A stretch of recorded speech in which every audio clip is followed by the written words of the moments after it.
Glad you're here, brother.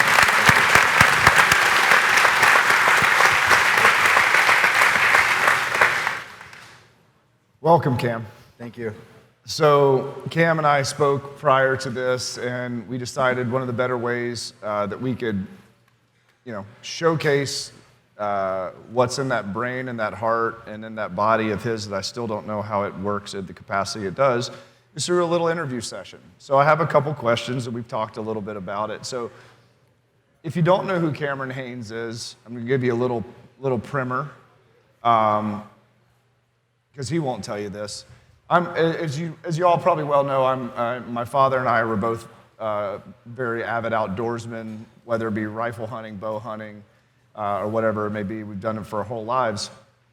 And I've had a revitalization personally into the sport of bow hunting, really because of the guy sitting right here, Cameron Haynes. Now, arguably, he's the most famous bow hunter on the planet. And the reason why, he's the first person that has put the high-end human performance model and world of going extremely hard and doing things that are still impossible in my mind, in my mathematical mind in some ways, and marrying it with the sports of the outdoors. And by doing that, he's become one of the biggest advocates for not only conservation, but for hunting. And so I've been trying to get to sit down with him and ask him some of these questions for a really long time, and I'm extremely blessed to have him here. So Cameron, I'm going to just go ahead and start with the questions. So, is it true that Is this true and false? It's a list of true and false questions. Is it true that you actually run not only a marathon, but a mountain marathon every day? False. No. So Bert did talk to me about coming here to speak, and mostly why we're doing this is because I said I have no idea what I would tell these people. And especially after listening today, it's like my story is nothing special. It's compared to the just amazing journeys I've heard today. The way these speakers connect with each and every person in here, the way they move people, it's, I'm just a bow hunter. Anything I can say, there's no way it's going to compare with what I heard outside from Neil or from the coaches in here. There's no way. So I was very hesitant, and now I'm even more hesitant. I'm never coming back.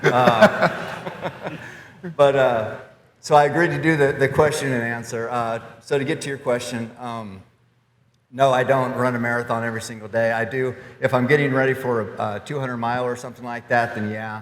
Right now, I'll do, I lift 4 to 5 days a week, and on those days, I'll run a half marathon. The other days, I'll try to get at least a couple marathons, 2 to 3 done a week.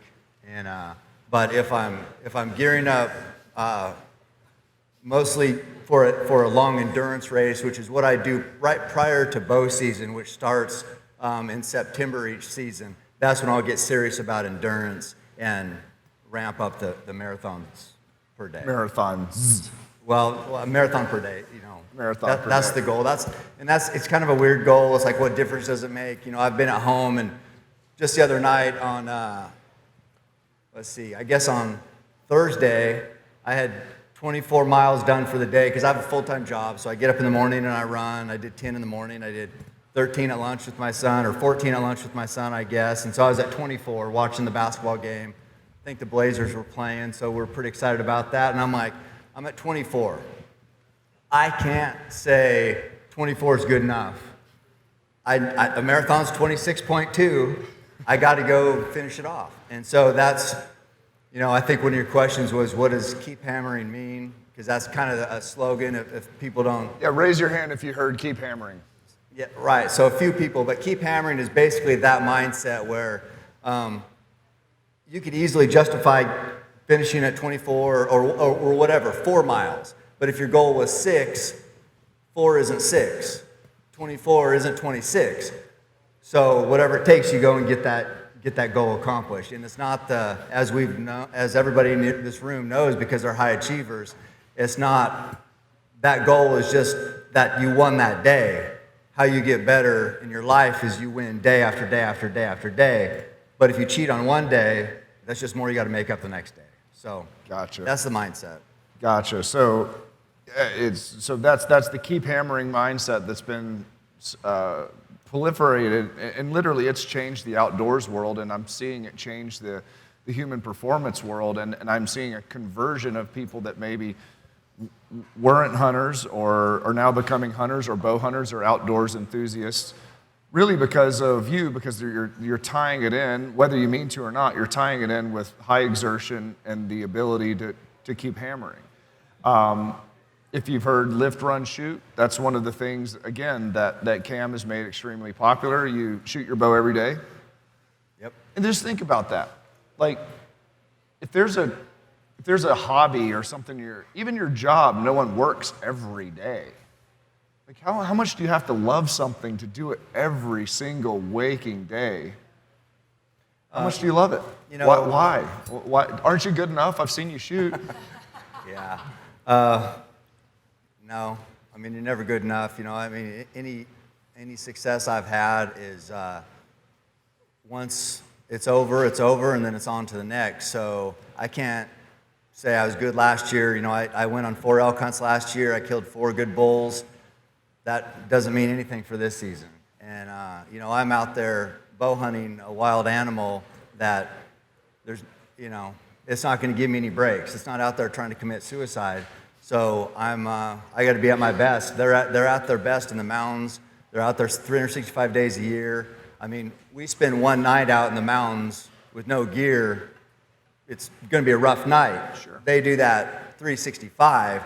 They are built for that. So for me to go in with the bow and arrow and kill them, I'm trying to kill them. It's serious. I got to be at my best. And for some people, hunting. I'm sitting here because of bow hunting.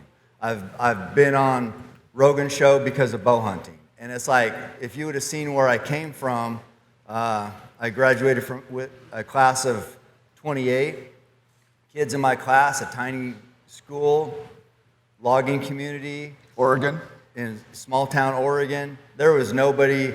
I mean, if you said you had a big dream to do anything special, people would shoot you down, because it would be like, you thought you think you're too good for us. So if you would have thought that through bow hunting you'd ever be sitting in a crowd like this, you'd be fooling yourself. And so, but through bow hunting, and that was my passion. And so that's kind of one thing that I want to share with every person here. It's like, whatever you're going to do, and it's been a cliche for a long time, be the best. Well, there's truth to that. And I put a C.T. Fletcher video up the other day on my story, and it's like, he talked about being obsessed. You're not going to be great without being obsessed. There's just no way you're going to be great at anything. Any goal anybody has here, if you half-ass it, it's just not going to happen. So you're fully obsessed with obsessed. You have to be. Yeah. You have to be, and it's like hunting is never something you're going to be perfect at, because it's man is imperfect.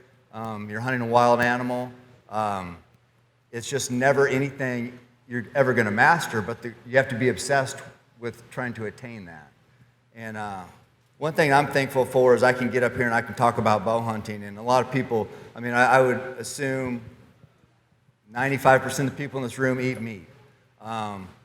We have a pretty kind of a disassociation with where our meat comes from. I get a lot of, I don't know. I've got death threats because I hunt, because I'm killing an animal. People are going to say they want to kill me or my daughter or my family just because I hunt. And it doesn't make much sense. We're surviving. I'm killing animals. I'm not going to the store, and I don't judge people who go and buy meat. It's fine. That's just what humans do. It's kind of how it is nowadays. But I take great pride in going into the mountains, preparing as best I can, making a perfect shot on an animal, having that bull die or bear die or whatever I'm hunting quickly and mercifully, and taking that meat home to my family and putting it on the table and saying, dinner time. To me, that means a lot. And to be able to share how important that is to me and how honest that is for me as a hunter to be able to provide for my family and just become a provider is why I'm thankful for opportunities like this. I take great pride in being a hunter. And does the barrier of entry to procure that meat, like you said, I assume 95% of the people in here eat meat. So does the barrier of entry, the difficulty of procuring that meat, is that the addictive and obsessive part? Or do you just love being out in the mountains? Do you love smelling the outdoors? Do you love the challenge of walking up these hills and the grueling? What made you obsessive? What made you addicted to this lifestyle? I think it's the journey. I think it's the challenge of it. I started off rifle hunting, and hunting is not something anybody's born great at, but we all have it in us. I mean, I've heard this from Joe Rogan himself, who's lives in LA and been on TV and everything. He didn't start hunting until later in life. And you were one of his mentors, right? Yeah. Well, I took him on his first bow hunt. We went bear hunting in Alberta, and so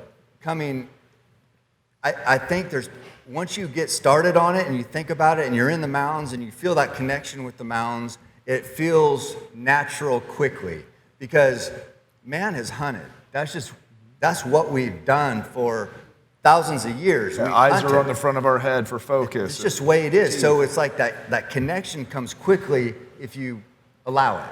And so for him, he couldn't imagine, now I know, he's told me, he couldn't imagine his life without hunting.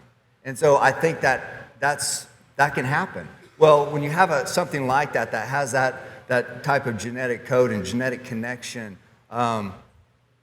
if I wasn't a hunter, I wouldn't be anything. I mean, that's just what it is. So I don't know what the draw is. That's just what I do. It's who I am. So you think that kid from nowhere, Oregon, maybe without hunting, you would just be a guy in Oregon? Or do you think you would have found another challenge? No, I mean, I would have been nothing. Is that not hardwired in you to want to excel? And I mean, to me, knowing you the little bit that I do, it seems like, although there's a love for hunting, I know you're into MMA, I know you're into lifting, into running, so to me it seems like you're a horse that wants to run. Yeah. I don't want to compete. I don't think so. I think I would have been out drinking with my buddies on the weekend because that's what I did. Made stupid decisions, had a shitty job, wouldn't have hardly accomplished anything.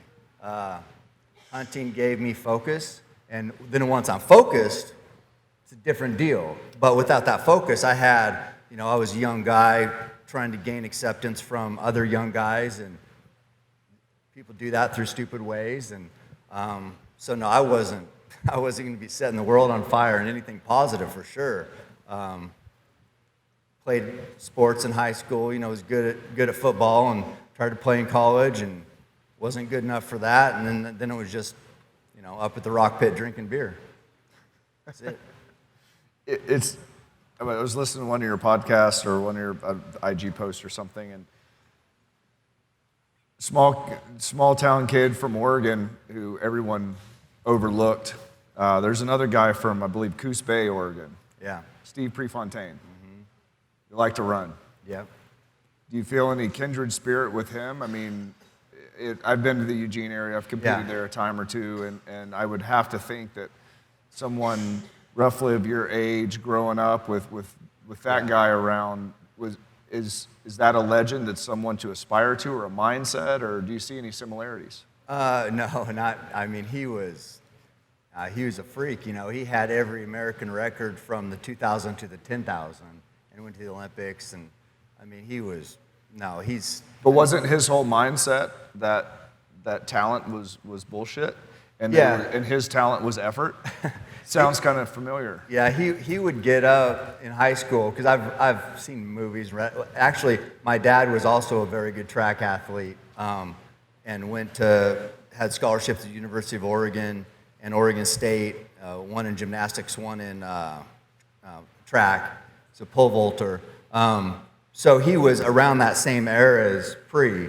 And yeah, track, I grew up at Hayward Field. My mom and dad were divorced, so my dad was like not around, but he was a superhero in Eugene, Oregon, and people would talk about him. People still talk about, they say, your dad was Bob Haynes? I'm like, yeah. He's like, he died in 2010, but they say, your dad was a legend. You're a legend in Tracktown, USA. You're a legend. Right. He wasn't there. It just happens. But I could kind of connect with Elmer was speaking. It's a tough. It's not perfect. It's not the best way to grow up as a kid.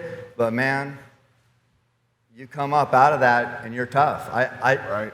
I wanted my dad around then. I wanted that connection, but I wouldn't. To be honest, I wouldn't change anything about my childhood. And it was divorced. The babysitters that I had, one's dead, one killed, drug overdose, one's in prison for killing 2 people. Those were my babysitters. They used to have me and my brother fight, and that's who I am. So I grew up in not a good situation, but that's how we learned to fight. And it's kind of a struggle I've had with my own kids now. It's because I thought, well, I'm tough because I had it tough. But my kids now, I have 3 kids, they have everything. They don't have tough times. So I'm like, how can I make these kids tough? And I'm like, I want to try to do everything right. I want to prepare them for life because life sucks. And life will kick the shit out of you, and you got to be built for it. So I was like pretty hard on my boys. And I figured, well, their life isn't hard, so we got to put challenges in front of them so they're prepared. And I still, as a parent, I was young when Tanner was born. I definitely didn't know what I was doing. Pretty hard on him, challenged him, the whole thing. Be the best you can be, do the best. If you're average, I would tell him, I'm like, look around. I said, you see average? That's not what we want to be. That we don't want to be average. And then I second-guessed myself because he's 25 now, and he had a good job. He's a deputy in town, and I was super proud of him. I'm like, man, great. I couldn't be more happy. And he's like, he wanted to join the Army and be a Ranger. And I'm like, he goes, he said, I have more to offer this world. And I'm like, I was proud of him. I didn't want him to think that I wasn't proud of him because he had a regular job as a deputy. There's nothing wrong with that. And I told him, I said, listen, I said, there's nothing wrong with being average. I was wrong. We need people out. We need deputies. We need whatever. I said, it's okay. And I'm like second guessing myself thinking, did I put pressure on these kids? Not everybody has to be amazing. You know what I mean? And I'm like, it's tough. Because it's not just me. Right. I'm affecting now my boys. And he said the right thing. He said whatever. And he's like, he said he wouldn't want to grow up any other way. And he loves how I pushed him. And that's, so he's in the Army now. That's awesome. Yeah. That's awesome. Is that the one you run with the most? I see you running with a couple of your boys. That's Tanner's my oldest. Truett is who I run with. He's 22. Right. He's going to graduate from the U of O this year, and I don't know what he's going to do, but he's a beast. Yes, he is. Yeah, I've seen pictures. But I will say, there's one thing, I know there's a lot of young people here, and there's a lot of people, my age and younger. How old are you, by the way? I'm 51. There's people, so when you're young, you're like Truett, he's a specimen, he is.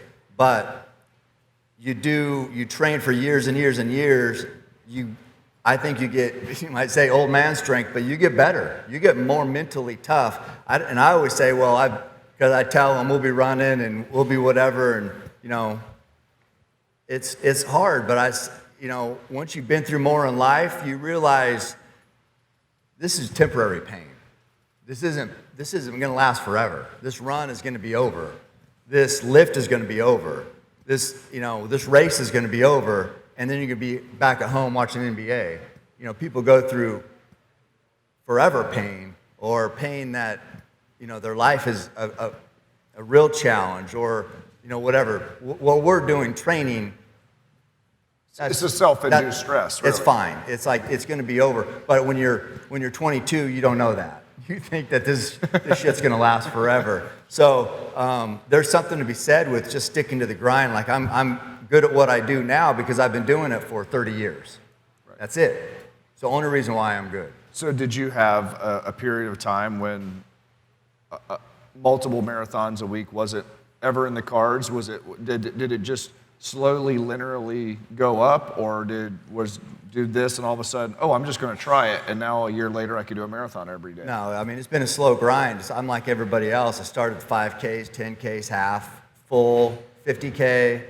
And when I did my first, and I started late, like I said, I didn't have I didn't have a plan for a long time. So my first marathon, I think, was when I was 34. So that's 17 years.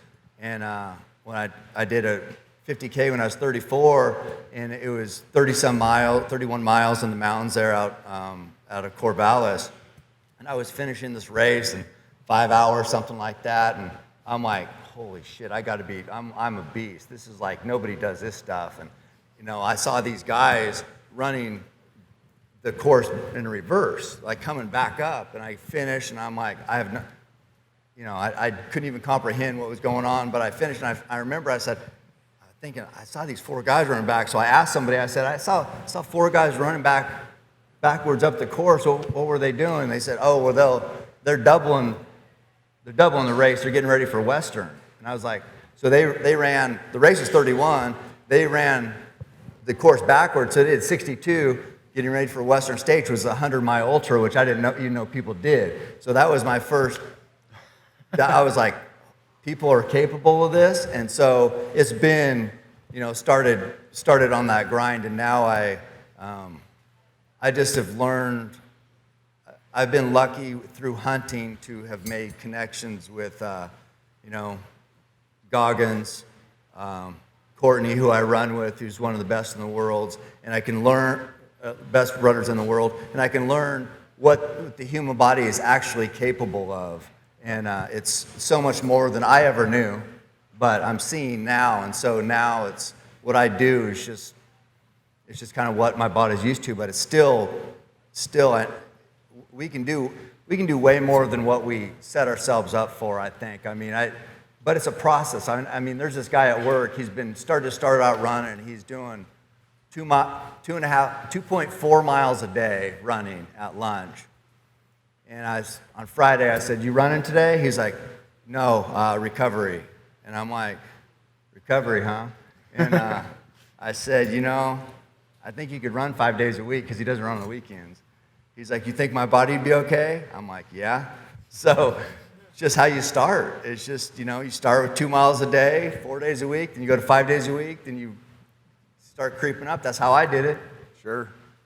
Now, with that creeping up, did you have injuries? I think almost everyone, if I mention your name talking to someone and they know who you are, there's like, that guy has to be injured all the time, or how does he feel, or like, what's his supplementation like?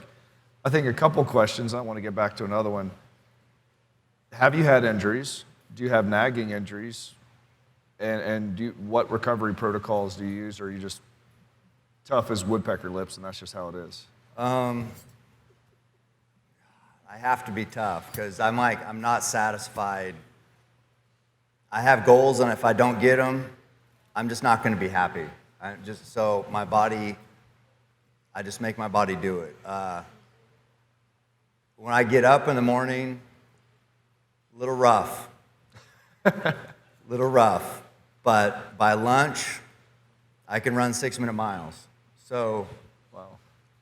it's, like I said, I'm 51. I mean, but I haven't had any I haven't had surgeries. I haven't had knee surgery, nothing that I had to, had back stuff, but no surgeries. Do you think starting heavy training later in life helped you in that regard, that you didn't have the wear and tear injuries? You just kind of pushed the shelf life a little further? I think so, and we're getting better. We're learning more. There was a time, maybe 40, 50 years ago, if you were 50, you were old. Right. I mean, you looked like, I've seen 50-year-olds look old as hell. So now, we're just learning more with recovery. I get massage, acupuncture, I get it all. I eat a lot of wild game. I think diet has a lot to do with recovery. So we're getting better. 50, 40, 30, whatever now isn't like it was before. You can be reaching your peak at 40, physically. So, I mean, I don't know. I've been lucky, and then I push through a lot. Sure. We talk about you eat wild game. What percentage of your protein that you take in is wild game? I assume all that you killed, or maybe like a buddy might bring over some, trade it out or whatever. Nobody's giving me any meat. I give away some of the kills I have. Gotcha. Yeah, it's I would say. Like, what's your diet look like? It's wild game every day. I do eat some beef, every once in a while, but mostly deer and elk every day, and bear. I'll probably kill a bear here up in Alberta, and then we'll eat bear. Wow. So you would have to think that the organic meat like that over a couple decades would have some medicinal effects. Everyone knows that the omega levels and the fat levels and everything like that is so good for meat, but most people don't, for wild game, most people don't have that too often unless they hunt all the time, and you're a person that's had it, I would say, the majority of your meals for a few decades. Yep. So it's a pretty good anecdotal experiment. Just speaking for me, yeah. I mean, it works for me. I know people get pretty protective of their diets. So all I can ever say is what works for me. And what are your carb sources? I mean, I eat clean. I don't do dairy or sugar. So I mean, I'll try to eat good clean carbs. Brown rice, wheat, stuff like that. Gotcha. All right. I can pretty much eat. I mean, I burn a lot of calories. The marathon part. Yeah. It's like I got to eat a lot because I don't want to be like when I was just running and not lifting and not eating so much wild game, I weighed like 150, and now I don't. It's just not a good balance for what I need to do in the mountains for packing out bulls and things like that. So I'm 175, but still having. So it's like you just find that balance. Just tweak it just right. a little bit. Yeah. So in order to do that, what does your other training look like as far as you do different type of splits? What are your general rep schemes? Squat? Do you do Olympic lifts? Do you do bodybuilding stuff? For those who don't know, what might a workout look like for you? A lifting workout?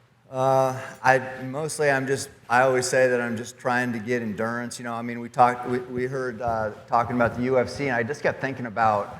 I see those fighters. I've trained with. I'm championship fighters, and again, just trying to learn. Because you're big in the fight game too. Yeah. Right. Okay. Yep. I love the UFC. But I see that, and I see all the science that goes into it, and I think that all sounds good, but when you get fatigued, you take shortcuts. And it happens in hunting too, which is why I ramped up my endurance. But I see fighters that get fatigued and their hands drop a little bit. And so you can have all the science and all the data you want. You drop your hands and get hit on the chin, it's over. So why'd you drop your hands drop? Because of fatigue. So my whole thing is, I always think about that when I look at people doing any sport. But so when I lift, it's like hundreds of reps. I love the burn. I don't care if I get big. I'm just doing tons of reps. So we'll do tons of reps. 500, 600, 700 reps. Doesn't even really matter. I mean, I don't know if anybody watched Goggins came and he stayed out there, and we trained for a few days. Who knows who Dave Goggins is? Raise your hand. David Goggins, yeah. If not, look him up. He is a beast. And so he came out and trained, and so we did a video on it, and it's called, I think it's my name, or no, it's like, I don't know, Cameron Haynes, David Goggins, lift, run, shoot. So we came out and we did it. But if you look in the video, we did all this, I don't know, hundreds of push-ups, we did like a circuit of chest, and then we finished up, and all we had was 95 pounds on the incline bench. And so people looking at that was like, God, he's struggling with 95 pounds, but they skipped the 500 reps and the 300 push-ups. And so we just said, well, to burn this out, we're going to do 100 reps of 95 pounds on incline. It's just a quarter, and it's not, not a lot of weight. Fresh, that's not a lot of weight. Right. So we're like, this is funny because Goggins is like, he talks about, he says he wants to be the baddest MF'er to ever walk the earth. So that's pretty tough guy, even if you're saying that and people aren't like going, oh, right. But anyway, so he's a tough guy. And what I saw was we tried to get as many reps as we could, and the total needed to be 100. So he ended up, which he says he's like David regular, Goggins when he gets in this freak mode. Well, he was David on the first set and turned into Goggins, and he was like doing more the last set to get to that 100 than he was on the first set. Wow. And then that's on the video where he's like, who's going to carry the boats? And he's like yelling at, I don't know who he's yelling to. He's still yelling to nobody. And he got stronger. And so people can say what they want, but the same thing happened we did an ultra marathon that day too. We did 35 miles. It's like, well, just think of that sentence. We did hundreds of reps of chest, and we did ultra marathon. Yeah, we started off the day with a 35-mile ultra marathon. So it's 4 laps on this mountain that I run, little under 9 miles each. And so we're running, it's like going pretty fast, good pace. He is a good runner. And we had run the mountain the day before too, because we were like, we don't taper. We just go, we train, then we race. And so we're like I think we're 20-some miles in, and I'm like, man, I didn't know if he's getting tired. It's going fast, didn't know what's happened. And then he ended up turning into Goggins, and he ended up as a cold, rainy day, and he ended up taking off his shirt and was running by himself, yelling, "They don't know me! They don't effing know me!" And I'm like, there's nobody around, and he was by himself. So, hey, if you can flip that switch, flip that thing. He does it. And so I learned a lot. It's like for somebody like him, he doesn't wake up until that fatigue kicked in. So when everybody else would want to scale back, the opposite is happening. Wow. He's getting tougher. And so I think we all have that in us. Right. Not too many people push so hard that, running that they're passing out or whatever. Right. You stop. It's like there's self-preservation mode, and you're stopping before that. But you got more. You got right. Goggins is the one who said. Do you have a Cam or a Haynes or a keep hammering mode? Is that like a little? I don't. Is that the little video game that you get the extra tokens or anything? No. You know what? The only story I can kind of relate to is it's like, and this is kind of a stupid name drop story, but so I was running Boston Marathon, and my goal before I went, this is 2008, I was 40 at that time. This was big when like Lance Armstrong was like super popular. This was before Scandal or whatever else. So he won the tour in 2007, and he was doing Boston in 2008, and then he got third in 2009 in the tour. Okay. Anyway, so he was running, and I'm like, this is like kind of you can say things and almost make it happen. So I'm getting ready to go to Boston. I've never run Boston before, and I said, I'm going to go to Boston. I'm going to find Lance. I'm going to run with him, get a picture with him, and then I'm going to beat him at the end. And like even my kids, they were little then. They're like, "Oh, right, Dad. that's Lance Armstrong. You're just a dad. I'm like, I don't know. Yeah, probably so. Probably stupid. So anyway, we're running, and sure as anything, I see Lance. Right? He had this big entourage. Right. I mean, they had a Lance Not hard cam. to find. They had a Lance cam on him. He had the gold thing. Here's the greatest endurance athlete of all time, right? And so I found him. I'm like, oh my God, there's Lance. Okay, so I'm running. And I was getting gassed. I mean, we're running like 6:30s or something like that. And so I'm like, I get up beside him. I'm like any other dork, meets a celebrity type person. I'm like, how's it going? He's like, good. And, we're running. I'm like, how you feeling? He's like, I'm fucking dying. And I'm like, you're dying? I'm dying. This is awesome. So I was like right in that where I was almost going to drop back. And I'm like, I had my run. Hopefully somebody got a picture. I remember looking at his calves and going, why can't I be an Olympic athlete? He's probably just like, feels great, just bouncing, frickin' flying. And then I found out he's dying. And I'm like, well, I'm dying. So he goes, hey, he goes, what pace you running today? And I go, this took a little while to get out. We're running kind of fast. And he's like, I said, I don't know, 250? He goes, care if I run with you? Because I lost my pacers. I'm like, let's do it. So just like I had in my head, I actually started. So I thought if I would have been by myself, I for sure would have dropped back and said, I can't sustain this pace. I probably would have got 5-10 minutes slower, who knows what. But only because I was there with Lance Armstrong, I'm like, I'm going to blow up. If I blow up, I blow up. Whatever, who cares? Nobody cares what I do. It's Lance Armstrong. Yeah, so I'm like, and I didn't, and I started to feel better, and then I ended up, beating him by 12 seconds. So it's like, yeah. So I didn't really have a nickname for it, like a Goggins mode or a Cam mode, but yeah, that's one time, and I still rely on that time. I still tell my kids that time where, by myself, if it would have been just me making that decision, well, it was me, but I would have said, I can't do it, but I could do it. Yeah. So how many other times could I have done it that I backed off? Yeah. You just opened up another channel. I did, and it's just like, I've never been running and blown up so bad that I collapsed and they had to, get the paddles out. So there's a big gap between where you collapse and they get the paddles out and where you back off, right? Write that down. So that's it. If you can I'm not saying collapse, but you got more than where you back off, I can guarantee you. And you guys know when you go and you compete and you go back and you think back on times and you're like, did I have more? And I think we convince ourselves a lot of times that, yep, did the best I could. I don't know.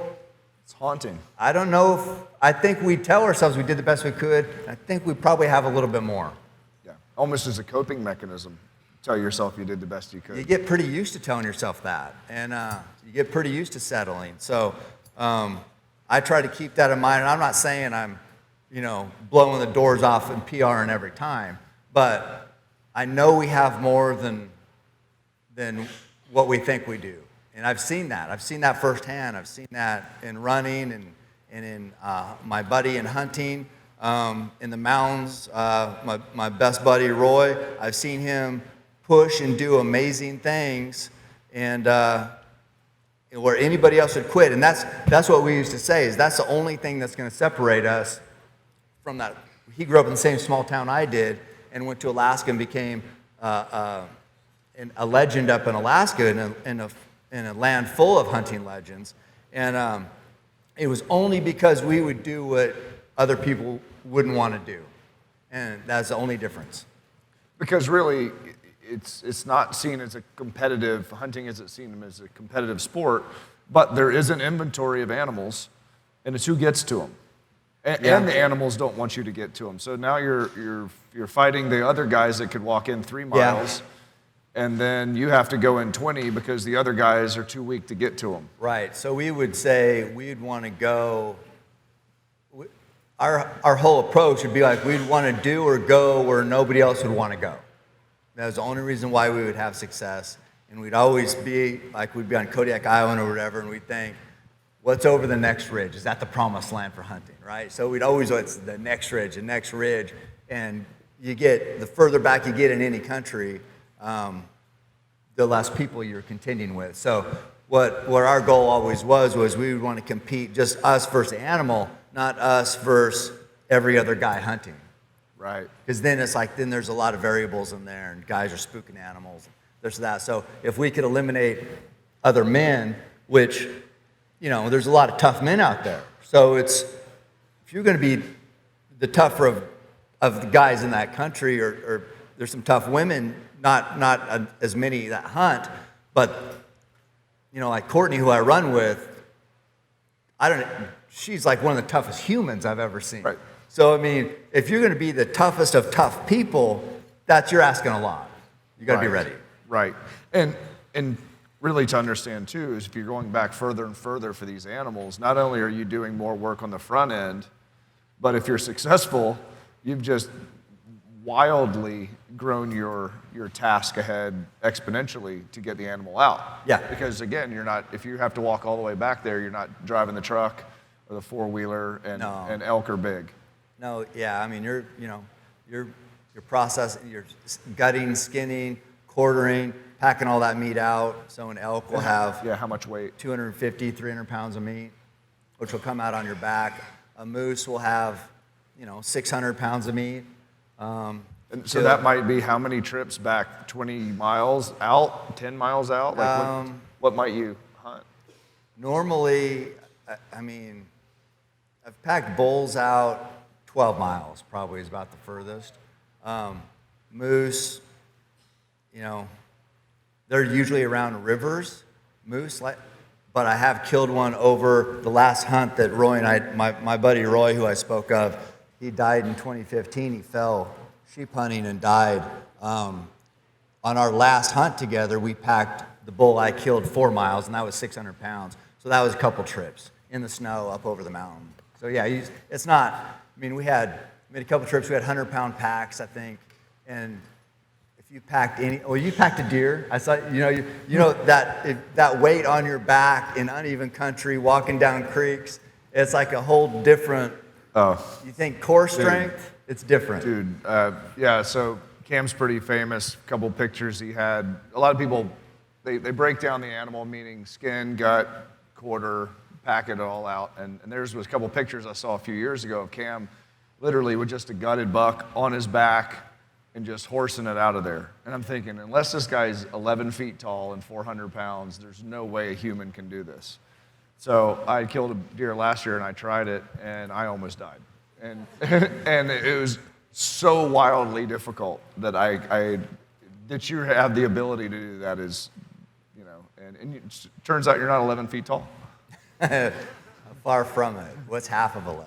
So it's crazy though. Everything's flopping around and it doesn't want to stay up there. So yeah, you're talking about core strength and endurance and it's incredible. So the physical capability of that is shocking. I assume it's something you get somewhat used to. Yeah, I think so. Yeah. Okay. Yeah. It's going back to something we talked about earlier, about some of the stuff in your childhood. I don't want to necessarily dwell on it too much, but John Folkert, where are you? John was around. So John is friends with a lot of some of the special warfare guys as well as I am, and he was speaking with one of them that said that one of the major, really the only correlating factor between the guys who go into buds and the guys who, to get their trident and make it out of buds and become SEALs, it wasn't height, weight, swimming ability, strength, endurance. Strangely enough, the correlating effect that he saw was someone who early in their life went through something extremely difficult or traumatic and survived it, which I find wildly interesting. So with that same rationale, you could grow up and had the best training in the world. You could have Sornek sitting right here and all the best coaches coming in and out. But the big ingredient is if you haven't endured something that would break most people, that was the recipe. It wasn't the context of the tools, it was the struggle. Is that something that you went through early in life that you feel? You touched on it for a minute with your dad or some different things, or maybe, maybe how you felt about yourself as a kid, or how you were accepted, or how you weighed who Cam Haynes was. Is that something that you had to overcome, or are you just a tough SOB that knows how to run? No, I didn't even run until, like I said, I was later, so I just did the normal sports. But it's like, I don't really know what the answer is, because it's not like you can't say, if you got kids, get divorced, it's going to make them tough later. Right. So it's a tough one. It's like, but like I said, at the time, all I wanted was my dad to be around, but now I wouldn't change it. So it's like, I don't know, it's just kind of, you do the best you can with what you got, and but growing up, just like any other kid that didn't really know how they fit in, or how, and I never even thought, well, I want to make a difference in this world. It's like, so dumb. And now, that's all I want to do, just reach people, maybe inspire people somehow, maybe educate people that don't understand hunting a little more, and just show, I don't know. I mean, this is a different crowd, because these, like I said, these are all high achievers. So it's, but I'm hoping through this network, we can all build each other up and get this message of high achievers out and help kids like me. And because it could have shortened up my learning curve. And, you can give, now that small town kid like I was, we didn't have the internet. We didn't have resources to if there's videos of this or talks like this, or people like sitting in this room, it's just people that you were around every day. That was the only influence you had. So if they were good or bad, that's all you got. That's it. Yeah, so now I'm hoping through each other we can help kids like I was. And people like to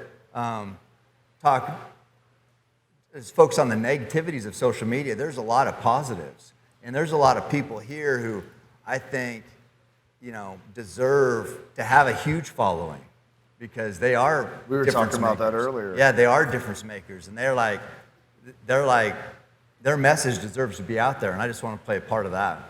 Awesome. Well, I mean, in some ways, we talk a lot with a couple groups of us, that the greatness that someone achieves isn't done like on a social media platform. It's the doing generally for a decade or two, something that's really hard, going past, like you would go past the other hunters out in the wild and keep going hard. So you're doing that zero reward thing for way too long. Yeah. Until all of a sudden you're one of the only people out at the other end that succeeded, and then you're celebrated. Yeah. And then maybe social media stuff comes, and then maybe you get invited on Rogan, and then this happens, and then all of a sudden you're the most famous bow hunter on the planet.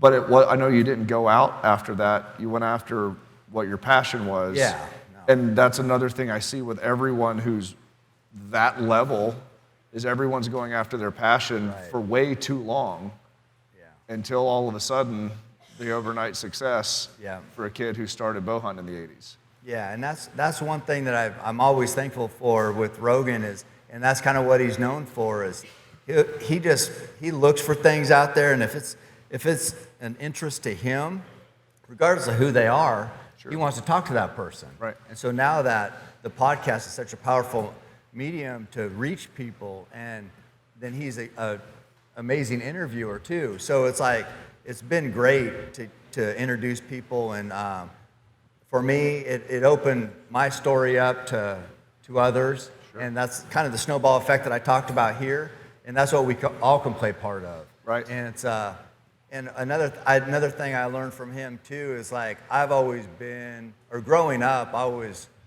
always I wasn't celebrating anybody else. Nobody's celebrating me. I wasn't celebrating anybody else. It's like, hey, this is survival of the fittest. And Joe was like kind of the first one who said, hey, listen, everybody can have cake. There's enough for everybody. So it's just like, man, it's true. It's like we don't. Somebody else doesn't have to lose for us to win. Right. You can help them win, and you win. Everything. And so it's a good lesson that you think that I would have learned it earlier in life, but I didn't. But I have now, and it does feel better too, because I'm still not immune to looking through my comments, seeing the negative one, and going, screw that guy, and saying whatever. So I mean, it's not like I'm living in this fairy tale land where I can just everybody's a winner and I love everyone. Still get irritated sometimes, but it's there's a lot more good that can come up than bad. Right. I know you have an attraction or an affinity to winners and legends. I've seen you posted things, whether it's about Cowboy or Brady, or who are some of the legends in your mind that you look up to either emulate or just to go, wow, they're doing it the right way? Yeah, I mean, it's people who I've just been lucky enough to spend time with. I mean, Goggins was a big one just because just his story. Matt Frazier, I know there's a lot of CrossFit people here probably, but he's got I think he's sponsored by Nike. He says he's got to come to Beaverton, so we're doing the lift, run, shoot thing. Cool. And so it's just, you hang out with successful people, you're gonna get better. I mean, that's just all there is to it. So it's like the people who are at the top of whatever they're at, it's a mindset, and it's a mindset that I want, and that's what I try to learn from them. I mean, you don't get to the top without having a winning mindset. That's all there is to it. And that's, Brady, he's obsessed. He's like, I put up his picture from the combine, whenever it was in 2000 maybe, where he looks awful. Sad. I mean, sad. It's like, this is the greatest of all time. So it's, but man, look at him. And so it's just like that obsessive mentality is, and the winning mindset is way over. Because if you're just all physical, it's more than physical.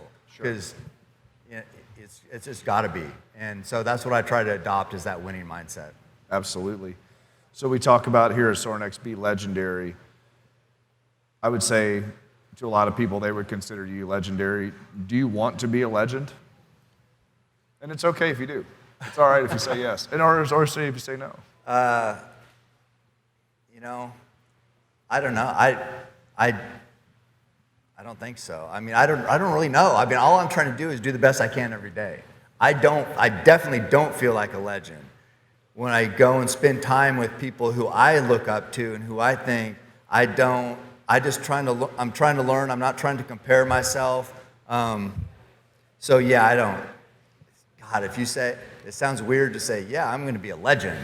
Yeah, it's just like I'm never going to say those words. But I just feel like if you give your best every day, if I can go to bed at night every day knowing that there's nothing more I could have done today, either to improve, reach a goal, whatever that is. If I can do that every day, then I'm satisfied. What I think, if you say a legend status, that's given from other people to somebody. Right. You can't worry about that. Right. I mean, you can't. It's just like then you're worried about acceptance, and you're worried about what other people think, and so it's like that's never going to be in my head. So what's in my head is just winning every day. I love it. I had one more question, and I was going to go to some of the questions that people send on IG for you, and then we'll go into a couple questions here that people may have. This might be a heavy one. If you went out for a hunt one day and you never came home, what would you want people to remember about Cameron Haynes and what impact you had on this world? Just that I was a positive impact, that, somebody, it's real simple. It's like when you think of somebody think of whoever. When you think of them, their face, their name, what do you think of? And if somebody says my name or think of my face, I want that to be a positive, inspiring type image in their head. And I'm going to be happy with that. If my kids think of me and they think of that I loved them and supported them, that's what they think of when an image of me pops up, then I'm going to be happy. It's I've thought about it because a lot of the hunts that I do, I push the limit on what I do, and you push the limit and you can go over, and that's what happened with my buddy, Roy, when he was sheep hunting and in country weed hunting before, and where I had killed a ram, and it's just the nature of the beast up there. Is he slipped and fell, and he died. He was 49, and but we understand the risks. They're real because nature's out there full force. It's unforgiving. Absolutely. Well, I posted a couple days ago on my stories that I'd be interviewing you, and a couple people sent in questions, and I think we will start with Jay Agaboa, who is actually here. Raise your hand if you care to. He's around somewhere. He said, "How can I grow up to be half as tough as you?" Oh, God. I don't know. Just keep pushing. Hammering. Keep hammering, keep pushing every day. Yeah, like I said, I don't feel special. I just have been doing it a long time, and don't quit. I love it. That's it. Do you, Matt Lee Crew 85 asked, what's your fuel in your diet? And and I had another person ask, do you change your training any for specific hunts or specific tags that you draw in specific areas? Do you have a sport-specific training model, or are you just get in really, really good shape and see what happens? Yeah, I just build my endurance. I shoot every day. I'm dedicated to my craft, and I'm mentally ready. I think in hunting, especially, and in shooting an arrow, where you have very small room for error. Basically, there's a fine line between success and failure. It's essentially a sharp stick. I'm trying to kill. Sometimes, I've grizzly. Right. Mean, on the ground, grizzly at 40 yards looking at me. I have to make a perfect shot. So, to do that, I have to mentally see that over and over and over, and just pick exactly where I want to hit, and it's got to be perfect. So it's like unless you have visualized that thousands or maybe millions of times by now, it's going to be tough. So Sure. That's a big part of it too, is just that visualization. Right, and the flight of the arrow, trajectory, everything. Mm-hmm. Got one more from IG, and then we'll let some of you folks ask questions.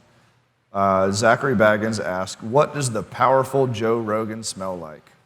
What does Joe smell like? Yeah, God. I have no idea. I don't know. Right on. I actually don't know. Right. He smells like fanny packs. I like it. All right, guys out there, you have questions for Cam, raise your hand. Shoot. Oh. If you're going to work out, are you wearing black or gray sweatpants? Am I wearing what? Are you a black sweatpant or gray sweatpant guy? What do you wear when you work out? God, sweatpants? Probably black because they're slimming. Oh.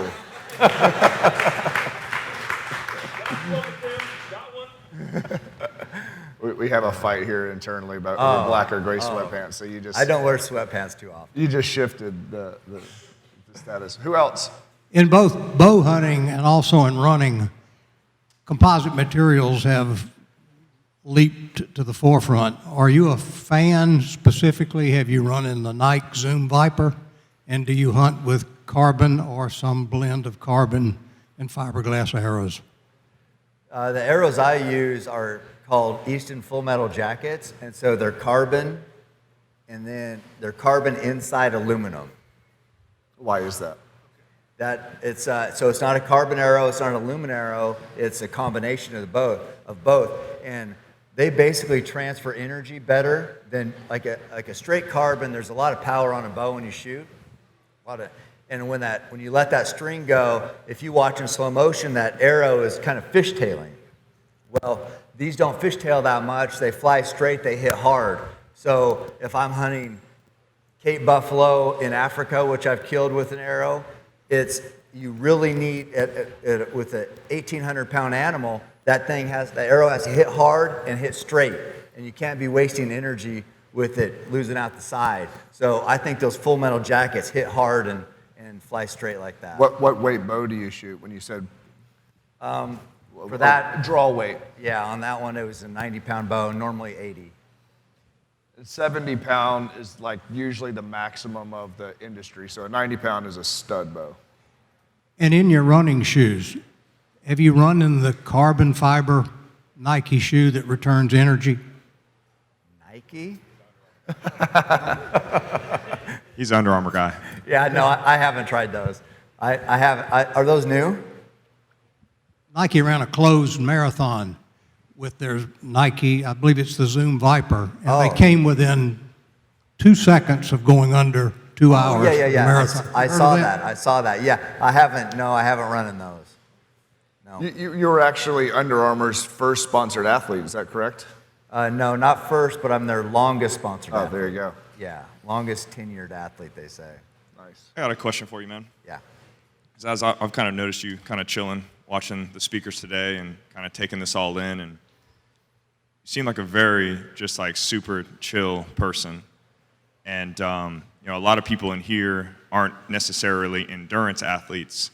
We play football. We go for that one lift. Yeah. And so it's really high intensity, and then typically a couple laps around the field, and we're like, nah, dude, not trying to do that.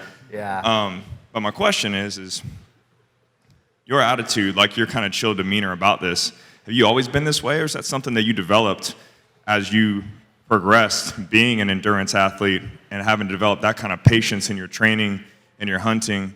How has that applied to you? Yeah, probably. I mean, when I was younger, I was way more obnoxious, for sure. When I was in my 20s, yeah, people didn't like me. So it's like whatever. I think running in the mountains and just being older, being less. To me, life has always been about competition. So I was more about being better than everybody, and now I'm like, I just think I've grown and matured. Especially when you're running for hundreds of miles in the mountains, you have a lot of time. Somebody said time to think. What was their example of thinking today? I can't remember what. Oh, mowing. Right. So somebody said, oh yeah, it was Elmer said when he's mowing he gets a lot of time to think. Well, running. When you're running for 3 days straight, you have a lot of time to think. So that has really helped me mature, and you figure out what's important, what's worth spending energy on. So I think the endurance training has really helped me grow up and mature and just become, I don't know, just giving me perspective. Like it's been said already a couple times today, you literally just took the words right out of my mouth, the question I was going to ask you, which kind of ties into one thing that if I'm doing any long distance running, which is very, very rare, I get bored, extremely bored. Yeah. However, I do find like if I'm mowing grass, like if you were to put me in a marathon where I had to push a mower on grass, Yeah. I would probably be okay and actually get through the entire marathon without being bored. Right. So that being said, apart from running with somebody, or doing an Instagram story while you're doing your long distance running, what is your go-to maybe thoughts or while or any other activity that you might be able to do while you're running? What's your go-to so that you're not completely bored out of your mind? Let me think. I don't know. Like when I race, I don't like to have music or anything. I feel like I can feel my body without being distracted. It's, we like people. We like being around people. We don't like being alone. That was when I first started hunting and I would go into the wilderness by myself. That was a huge challenge, is being like we just don't sit here and do nothing. You don't run and do nothing. You always have to have music or watch TV or talk on the phone or look at your phone. So it's a big transition to go from I'm just there with my thoughts. And what I said in my book, I wrote that when I was in the mountains, I realized, you figure out who you really are. And for me, I didn't really like that person that much. So that was I'm like, I don't like having this much time to think. You can create all sorts of issues. I had created issues with girlfriends that weren't even real. But you think about stuff over and over and over and over, and you can overanalyze stuff. So it's been that was really hard. And it's I think that's kind of natural. I think to answer your question, I think it's natural to not be used to just being alone in your thoughts. But if you can get through it, it's amazingly empowering. It is. It's that's allowed me to tap into different levels of what I can do, what I'm capable of. And I would promise almost every person in here would benefit by really being by themselves. I'll have a question. How many people here have ever camped out by themselves with nobody else around? Few people. So it's a small percentage, and that's a lot to ask of humans these days. And so, but if you can do it, you can start with running and just think. I don't know what you're going to think about, but just try it. And I just think that if you can get there, it's like I said, I think you can reach a whole nother realm of what you're capable of. Yeah, my biggest thoughts while I'm running is how much time do I have left? Yeah, right. So yeah, try to get in a zone. Get in a zone and just, before you know it, because now it's like when I do a race, I used to be like that, but now I'm like, I'll take a watch. I'm like, if I look at my watch to see even how long it's been before 3 hours, I feel like I lost. So I'm like, I better not look at this watch. It's better be more than 3 hours. So if you're thinking about that, then you're definitely getting in the zone, and that's helpful. All right, we got one more question here, and then we're running out on time. So Brandon, or you got Derniat, or go ahead. Hey, Cam. As a backcountry hunter, we learn more off the failures than we do the success. Are there any that really stick out in your mind from all your adventures out there? Failures? Yeah, like big challenges that you face. Are there any that you can recall that stay at the top? Yeah. There's there's a lot of heartbreaking failures I've had, where I've even questioned whether it was even worth how invested I was in it because it hurt so bad. And the first one and I talked about this in my book, but I've had more since then, of course. But I had been in the wilderness 8 days, had been hunting my butt off for a bull elk, and just didn't make the shot. Didn't make the shot on the biggest bull I'd ever seen back there after 8 days of being miserable, being away from my family, of questioning everything, being by yourself, like I said, just hiking in the mountains, looking for bulls, wondering, what am I doing here? And then finally get that opportunity and blow it. And, it was crushing. It was, it's like there's things that we go after in life that we know that if we don't get it, it's going to be I think we shy away from big challenges because we don't even want to face the chance of disappointment because it's going to hurt so bad. And that's kind of what that was, and that's kind of what bow hunting has been. And almost anything worthwhile in life, though, is now I don't even think about it. If somebody says, "Hey, you want to, you're going to run 200 miles and you want to do it?" Yes, do it. I don't ever think about ever that it's not going to work out. Don't waste 1 second on what if this doesn't work? It doesn't happen. But it's that example, what I said, is one reason why I prepare the way I do, is because that hurt so bad at that time. I couldn't tell myself that I was giving everything I had to prepare. Now, if I fail now, I'm like, well, I couldn't do any more. And there's a certain peace with that. So, Thank you. you're welcome. Do you have anything to say to? You had one more. Oh, I'm sorry. Sorry. So I guess this is a natural segue. So do you think if or when you will ever have that point where you have the Forrest Gump moment where you just stop running? Stop running? You know the Forrest Gump scene where Yeah. it just stops. Yeah.